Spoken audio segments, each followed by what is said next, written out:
How to mint a No-KYC virtual debit card. Go to 3pay.3protocol.ai. Select No-KYC virtual debit cards. Scroll down until you see the Mint Now button. Once you've selected that, you'll be asked to choose your country. Make sure that you select the country that you are currently in, which is where you will spend the card. Next, go through and make sure that you understand all of the criteria. I understand that I must not use a VPN during the redeem process. I understand that I need to be in the geographic location selected to redeem, and if I did not or I used a VPN, my redeem will fail and I may lose funds. I understand that I must not be in the restricted countries list. Please check this list and make sure that you're not in a prohibited area. Please note that refunds cannot be issued once cards have been processed. We suggest loading a small amount as a test initially. Hit Next. Now you'll be asked to select a product. Some regions have multiple card options available.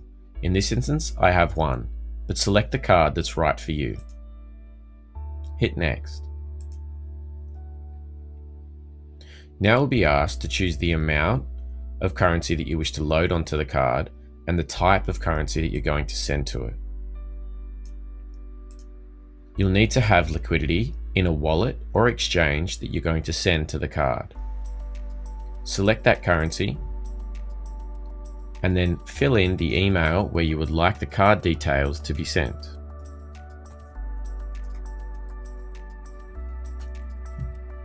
Hit Next.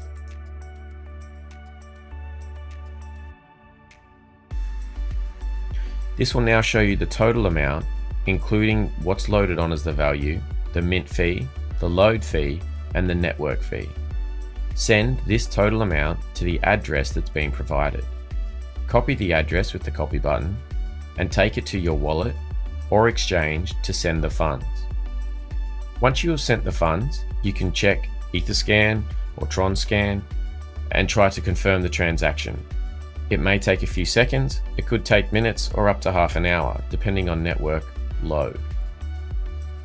Once it's gone through, or if you wish, you can just choose to try the purchase button until the transaction has cleared. Once you hit the purchase button, you'll be sent an email with prompts from the specific card provider for you to fill in a few details. This is not a KYC process, and you can choose to fill those out as you see fit. Once you've done that, you can spend your crypto on your card in participating vendors.